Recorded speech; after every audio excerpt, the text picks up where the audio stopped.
adalah sebuah industri, film itu adalah sebuah komunikasi massa. Tahun 1940-an, ketika Perang Dunia Kedua, itu ada seorang ilmuwan yang sangat terkenal, ya, yang kemudian banyak dikenal oleh massa komunikasi, Harold D. Lasswell. Kenal ya? Salah satu formulasinya adalah "This is what to whom in which channel we got it back." Beliau itu ditugaskan oleh pemerintah Amerika Serikat untuk duduk di perpustakaan Kongres hanya khusus untuk meneliti bagaimana film itu memiliki pengaruh yang sangat luas terhadap mindset, terhadap psikologis, terhadap pilihan politik warga Amerika Serikat. Jadi poin bahwa Vietnam itu sebenarnya sangat bangga dengan kemenangan itu, mempermalukan Amerika Serikat. Tapi di dunia virtual, di dunia maya, di dunia film, ternyata Amerika dibikin menang oleh rezim itu. Akhirnya moral dari warga Amerika menjadi bangkit lagi. Jadi inilah bukti bahwa teorinya Lasswell tentang propaganda itu, bahwa propaganda adalah film adalah alat propaganda yang sangat efektif. Sampai saat film dokumenter yang dibikin oleh sebuah kelompok, katakanlah ini LSM yang kuat itu, untuk menggali, mendokumentasikan fenomena penambangan batu bara, ya. Dan itu kemudian muncul ketika masa-masa Pilpres 2019 kemarin. Itu juga heboh. Peta politik menjadi berubah. Undang-Undang Nomor 33 itu. Nah, sebagai industri, maka percaturan dari produksi, distribusi sampai konsumsi film ini harus menjadi profit generate yang bagus.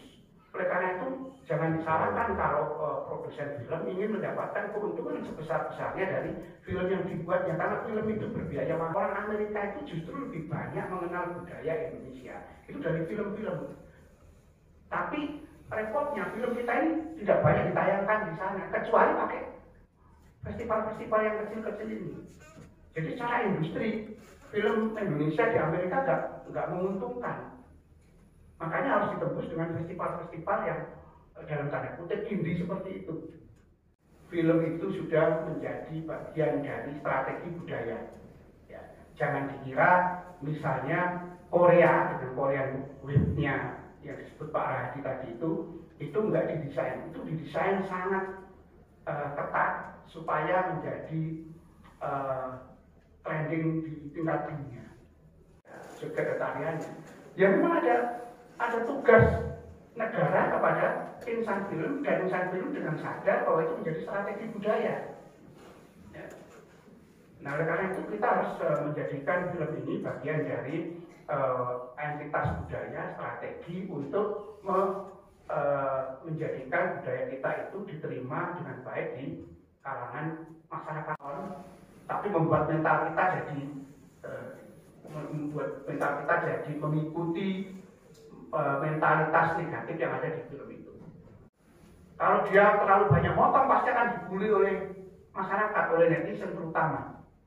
Tapi kalau membiarkan juga nggak boleh, karena dia punya kewajiban untuk menjaga moral bangsa melalui tugas dia,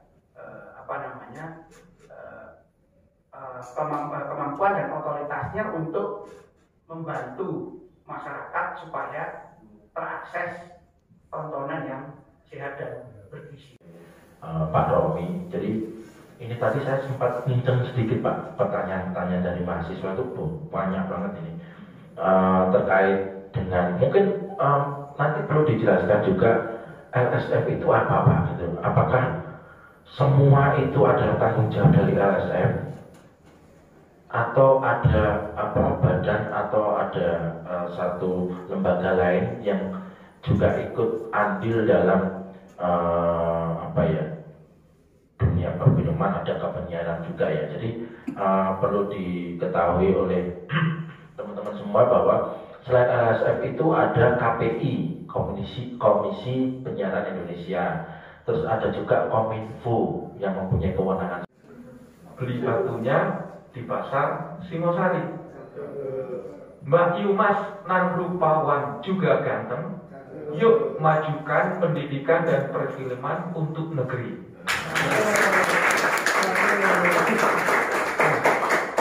Karena tepuk tangannya keras, saya jadi semangat banget ini. Saking semangatnya. Saking semangatnya kayaknya saya pengen berdiri. Berdiri beneran ya. Konten ini menarik karena masih banyak yang belum tahu tentang LSM, atau kalaupun tahu masih dengan yang perspektif lama tentang kriteria penggolongan usia dan termasuk sampai bagaimana penarikan film dari peredaran. Ini penting, di peraturan Permendikbud ini ada kisi-kisi. Jadi alasan dalam menyensor itu ada kisi-kisi ya, tidak menggunakan checklist. Karena film itu adalah produk budaya yang kalau digunakan pendekatan checklist itu selesai film. Misalnya terjadi pemukulan. Ketika menyensor, LSF sekarang dengan paradigma baru itu berbeda. Pendekatannya sudah sangat demokratis. Sekarang LSF kalau menyensor itu bukan seluloid, ya. Kalau film dalam bentuk pita seluloid, dulu LSF kalau menyensor, ketika ada adegan tertentu yang barangkali rawan segala macam, itu digunting, kemudian disambung pakai solatif. Makanya Mas Hadi kalau nonton bioskop dulu ada kayak gambar yang bergelombang ya. Itu karena memang disambung pakai solatif filmnya, seluloidnya. Sekarang kita nggak bisa gitu lagi, karena yang disensor LSF itu bentuknya digital. Jadi kalau di layar lebar, maka LSF menerima password. Password itu untuk membuka filmnya, menonton filmnya. Password itu pun pakai jam, pakai time, pakai waktu. Jadi misalnya jam 9 pagi sampai jam 12 siang. Sensornya ya bisa bukanya jam itu. Kalau kelewat sih bisa minta lagi gitu ya. Cuma artinya kita nggak bisa sembarangan buka gitu loh. Ada passwordnya dan segala macam. Ini digital. Terus kalau disensor digital sudah nggak mungkin lagi. Ngotominya bagaimana? Nggak mungkin secara bisa si teknologi yang memungkinkan itu, tapi tentu akan mahal, advance, canggih dan segala macam. Yang kedua, kenapa LSF itu cara menyensornya sudah tidak memgunting, memotong? Sekarang sudah sangat maju dunia kita dan sangat demokratis, dan sudah sangat paham orang itu tentang hak, jadi rights ya, haki ya, hak kekayaan intelektual, rights. Nah kalau film itu disensor di LSF, digunting-gunting, dipotong-potong, disambung pakai solatif, dikembalikan ke pemilik film, terus guntingannya disimpan di LSF. Rights film itu ada di siapa? Hak film itu ada di siapa? Artinya LSF itu campur dalam bikin film itu. Nah, ini sudah sangat tidak modern dan tidak milenial lagi kondisinya. Sehingga teman-teman ketika LSF menyensor sekarang itu menonton dari awal sampai akhir, kemudian dilihat dialog, monolog, visual, sound, suara, color segala macam. Kemudian kalau ada sesuatu yang dinilai melanggar baik undang-undang maupun etika, itu diberikan catatan. Itu melihat catatan, terus dia merasa, kenapa LSF memberi catatan ini sih? Mestinya nggak ada masalah nih adegan ini.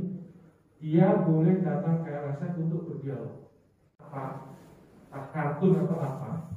Itu bukan LSF ya, dan juga bukan KPI, Komisi Penyiaran Indonesia. Karena KPI itu adalah pasca tayang, jadi sebelum ditayangkan KPI gak ikut. Nah LSF yang pra tayang itu juga nggak minta blur, masa kartun di blur ya? Nah jadi bukan LSF, bukan KPI. Biasanya yang sering terjadi TV-nya sendiri yang begitu.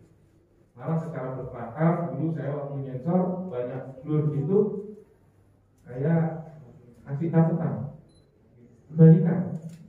Jadi filmnya dikembalikan. Kenapa? Suruh buka blurnya. Ya biar kami yang nyensor lihat dulu gitu, baru tahu itu blurnya itu apa yang di blur. Nah kalau masuk dikirim ke LSF sudah di blur, kita sendiri nggak tahu yang di blur apa. Kan di mana saja filmnya? Apakah ada media baru penayangan film, apa saja media barunya. Nah itu ketemu, ternyata belakangan ramai drive-in, ramai lagi drive-in, nonton pakai mobil, ya kan? Tapi kemudian berkurang. Terakhir, baju yang ketiga itu adalah literasi publik. Nyensor sudah, mantau sudah, tapi kita semua menemukan dan menyadari bahwa terjadi tsunami tontonan, tsunami film yang ada dan kita terima sekarang, baik yang berbayar maupun gratis, menggunakan jaringan informatika atau yang kita sebut dengan digital. Tsunami ini nggak bisa kita bendung. Memang bisa kita melarang anak kita, adik kita, jangan nonton ini ya, jangan nonton judul itu ya.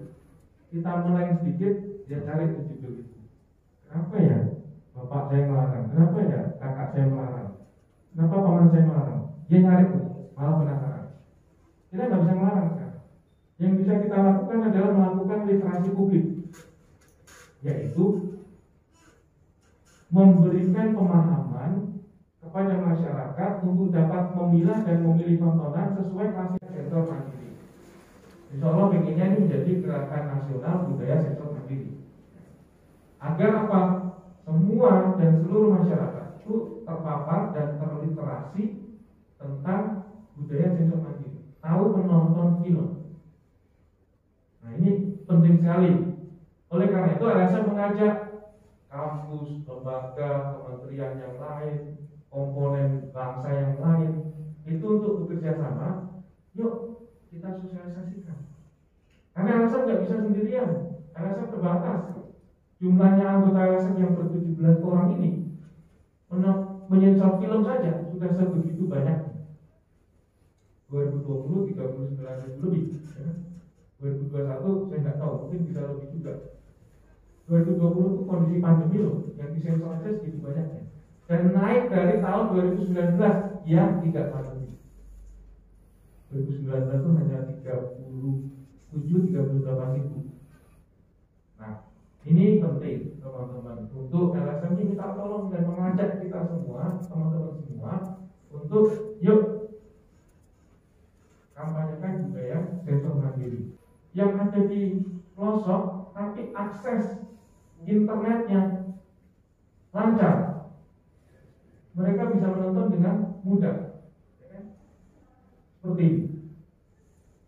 Terus kalau tidak kita kampanyekan sensor mandiri di desa tersebut, siapa lagi? Maka kalau saya tolong di slide ketiga sebelum terakhir, gerakan sensor mandiri ini LSM sudah mendapatkan dukungan dari Komisi 1 kita bekerja sama dengan 24 perguruan tinggi yang tadinya di Jakarta satu, kemudian yang kedua hari Senin kemarin itu dilakukan di Jogja dengan 8 atau 10 rektor yang masing-masing perguruan tinggi baik PTN maupun PTS untuk kerjasama. Kerjasama ini macam-macam, bisa sensor mandiri, bisa desa sensor mandiri, bisa magang. Ya, LSM juga menerima magang untuk teman-teman mahasiswa loh. Magang bisa, magang itu sekarang kita pandemi kan oke tahu, magang itu bisa online, bisa offline. Nah ini sangat terbuka. Nah Pak Yosef itu termasuk salah satu yang menangani mahasiswi magang. Kalau mahasiswa kan yang lain. Kalau Pak Yosef itu khusus yang ke mahasiswi magang, kalau mahasiswa ke yang lain gitu. Nah ini contoh LSM itu sudah sangat terbuka. Dan Mas Raji, saya kembalikan ke moderator untuk diskusi. Terima kasih. Baik, terima kasih Pak Romi, menarik sekali. Banyak pertanyaan yang masuk. Ini itu apapun yang dilakukan oleh negara tidak boleh bertentangan dengan itu. Masyarakat juga harus dalam tetap dan koridor itu. Yang ketiga yang paling penting bahwa sebuah aturan, sebuah regulasi itu harus melihat realitas empiris, ya, konteks sosiologisnya itu harus dipertimbangkan. Indonesia negara yang sangat plural, nggak boleh hanya berpihak kepada kelompok mayoritas. harus kemudian memperdulikan keberagaman, kemudian melindungi kelompok lemah dan lain-lain. Maka tadi malam ke Mas Romi, kenapa LSF ini justru berada di bawah Kementerian Pertahanan, karena film bagian dari pertahanan dari proxy war. Komisi Pertahanan, Komisi 1 di DPR, komisinya Mbak Mutia Abid. Kenapa kok berada di bawah situ? Karena film ini bagian dari pertahanan dan keamanan. Itu menarik. Selain bagian dari budaya, ternyata bagian dari pertahanan keamanan. Maka sensor ini juga bagian dari pertahanan moral itu. Kalau nggak ada sensor, kita biarkan semuanya. Orang di Amerika aja kan pembatasan tetap ada walaupun negara yang sangat liberal sekalipun. Berapa tayangan itu? Tayangan yang disensor bukan hanya tayangan yang mengandung kekerasan, tapi pornografi. Baik Mas Yusuf tiap hari minta tayangan porno. Pak, nanti dimintain nanti ya, maaf ke Tuhan ya Pak ya. Itu hanya bagian dari tugas loh Pak ya Pak. Jadi bukan karena hobi ya Mas ya. Itu enggak, ya. Jadi TV-nya. Nah, kenapa segala macam itu? Ya barangkali TV-nya takut ditegur atau apa? Karena kartun itu pakai bikini, ya kan? Nah, ini hal tafsir yang barangkali perlu diluruskan. Dan selama ini itu yang menjadi kesalahan di masyarakat. LSF selalu disorot dan juga KPI disorot. Kenapa nih minta blur, ya kan? Padahal itu bukan. Nah, kalau Tom and Jerry saya kira dan juga animasi yang lain saya kira tidak ada masalah. LSF itu hanya menertibkan klasifikasinya ketika itu. Karena tidak dalam konteks kebebasan dan juga liberalisasi, iya itu betul. Tapi dalam konteks negara Pancasila yang di situ masih ada tentang ketuhanan yang Maha Esa, kemanusiaan yang adil dan beradab, ini menjadi penting. LSF perlu masuk ke sana.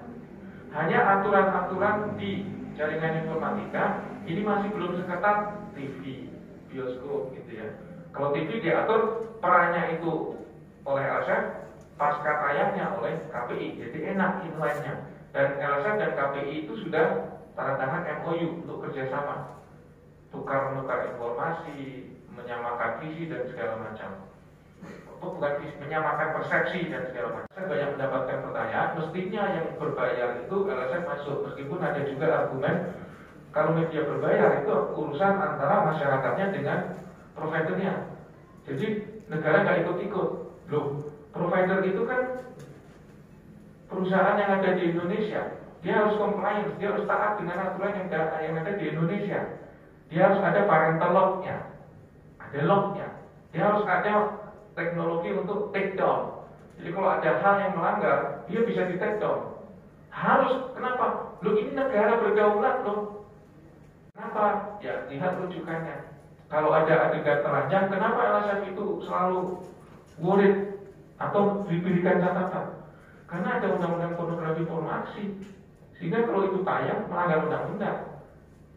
Kalau nggak tayang pun, kalau tayang pun dan nggak ada undang-undang pornografi pornografi pun, kita masih bisa berdebat kok. Kalau itu diloloskan atau dipertontonkan secara etika moral itu masuk nggak? Hal yang seperti itu di open for public, dibuka ke publik, ditonton rame-rame, ditonton. Saya kira masih ada aturan-aturan, ada etika sosial, etika agama segala macam ya. Kita bisa cek. Jadi sebenarnya juga menyensor audio yang dari film. Nah, mohon maaf, untuk kata jancuk itu umpatan-umpatan gitu ya? Ya, maka itu lolos kita dari sensor. Oke. Terima kasih. Saya jancuk, tapi kalau itu berkait dengan kata ini tuh artinya apa sih gitu kan? Saya sering dengar gitu kan. Nah sudah dijelaskan. Jadi tapi yang lebih bagus memang Pak Ketua yang jawab aja. Nah saya mau share sedikit teman-teman di sini ya. Jadi benar apa yang Mas Romi sampaikan, ini kan periode keduanya Mas Romi di LSF. Ini periode pertama saya di LSF. Bahwa prinsipnya kami tidak untuk mengekang kebebasan berekspresi. Itu yang pertama. Saja kami juga harus melihat gambarannya. Kami harus melihat temanya. Jadi itu yang membuat kami juga oh yang ini oke nih gitu ya, itu apa namanya local wisdom yang ditampilkan gitu ya, itu let go nggak apa-apa gitu kan. Tapi kalau konteksnya itu sedang ngebully orang, ngejatuhin anak orang, itu mohon maaf harus kita check out.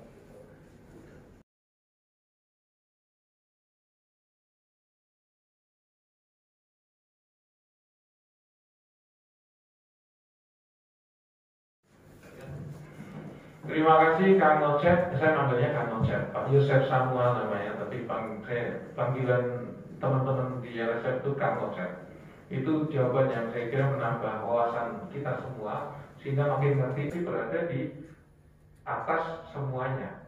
Nah ini penting ya untuk sama-sama kita pahami. Adapun soal film-film yang tadi disebut itu karya Watchdog ya, kalau tidak salah, itu kawan kita juga.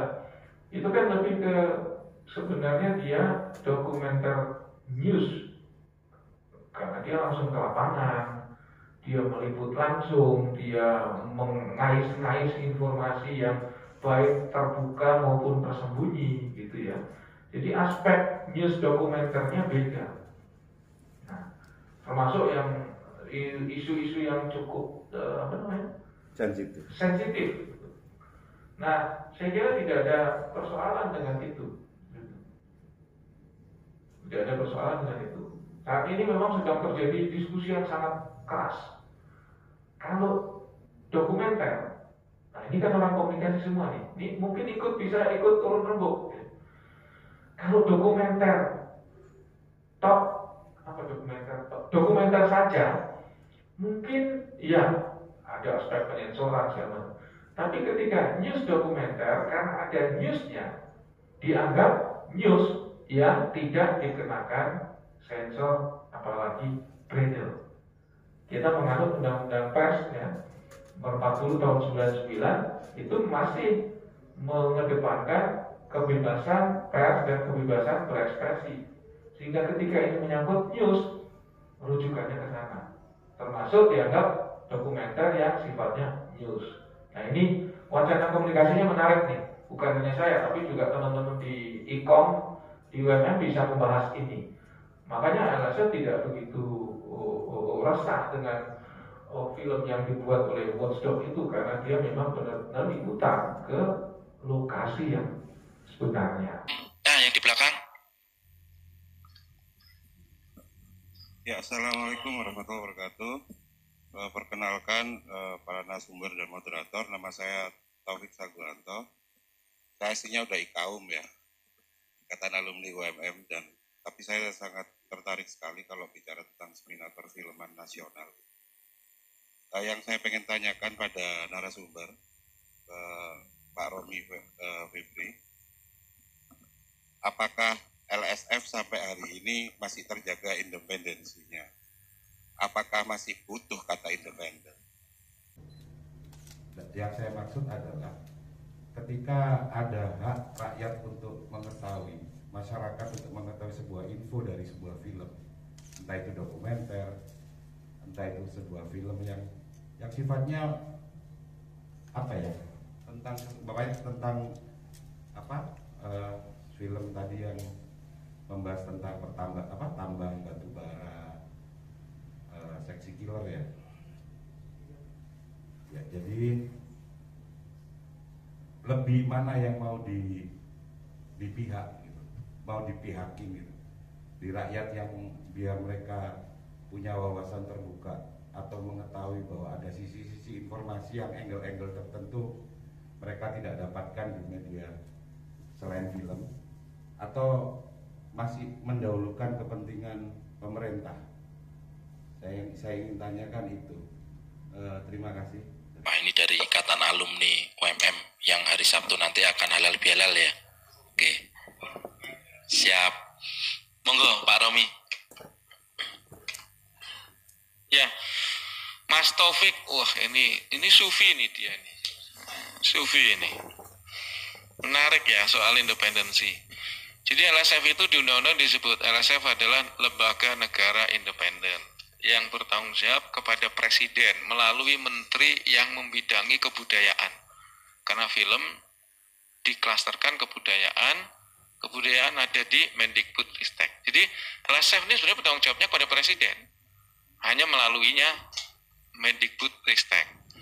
Nah, jadi ini lembaga negara independen ya teman-teman. Tidak otomatis kemudian menyuarakan suara-suara salah satu tertentu gitu. Namanya juga lembaga negara, jadi berada di atas semuanya. Nah ini penting yang untuk sama-sama kita pahami. Adapun soal film-film yang tadi disebut itu karya Watchdog ya, kalau tidak salah, itu kawan kita juga, itu kan lebih ke sebenarnya dia dokumenter news.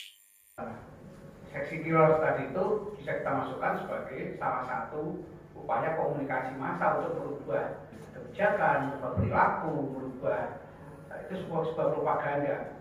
Nah, bahwa itu kemudian Mas Romi tadi tidak memasukkan itu sebagai bagian dari tugas beliau untuk menyensor karena itu ada news documentary, ya itu mungkin strategi juga ya kita semua yang ingin membuat film supaya tidak tetap independen tapi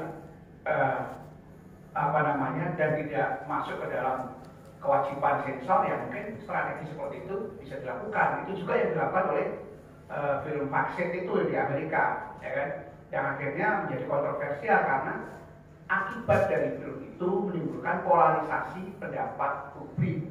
Karena bagaimanapun film ini akan menjadi lanskap budaya kita.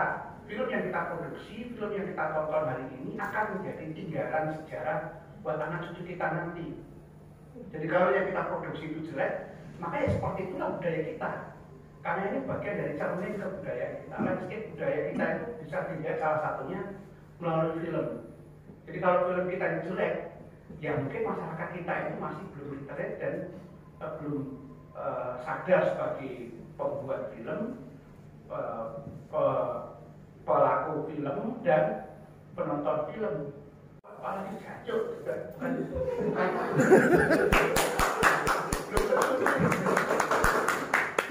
Ini kabar baik sekali ketika LSM sudah memasukkan konteks budaya untuk sensornya itu, sehingga tidak semata-mata main potong, main habisin film yang itu sebenarnya konteksnya sebenarnya keakraban, ngangkat kebudayaan yang lebih genuine. Itu saya kira perlu dipertahankan. Toh itu nanti tanggung jawabnya kepada diri kita sendiri gitu. Saya kembalikan lagi sebelum closing testimoninya Pak Romi yang kita tunggu-tunggu. Berharap bahwa evolusi manusia akan mencapai suatu tingkat kematangan sedemikian rupa sehingga ia menjelmakan senapan-senapan mesin menjadi pena-pena. Karena pena dan ilmu pengetahuan telah melayani kemanusiaan, sedangkan senapan mesin tidak. Assalamualaikum warahmatullahi wabarakatuh. Waalaikumsalam. Model ucapan. Bakar jam lorot kembengnya. Film merupakan bagian dari lanskap peradaban. Jika ingin melihat budaya sebuah bangsa, maka lihatlah filmnya. Cakep. Assalamualaikum warahmatullahi wabarakatuh.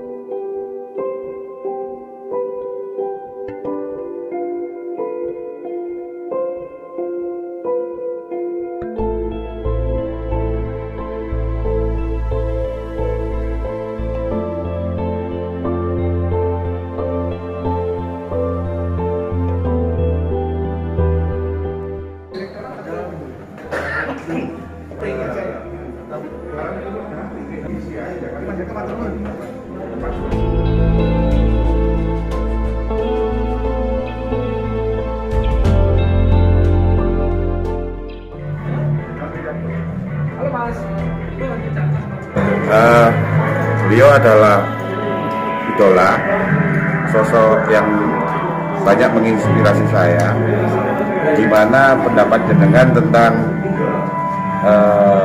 konten-konten yang ada di YouTube Taufik Saguanto. Saya kira kontennya menarik ya, karena di situ bukan hanya bicara tentang kreativitas, tapi juga ide-ide yang inspiratif, ya, ide-ide yang inspiratif, tapi dalam bentuk visual. Nah, ini menarik untuk bisa dicontoh oleh teman-teman penggemar dunia digital dan juga para YouTuber yang lain, sehingga channel YouTube-nya Mas Taufik Saguanto ini juga bisa menjadi rujukan lah dalam hal-hal yang terkait dengan informasi yang kreatif dan juga inspiratif. Satu lagi Kang Mas. Ya. Next siap ya buat dokumenter tentang jenengan ini. Insya Allah. Oke, siap ditunggu ya. Assalamualaikum.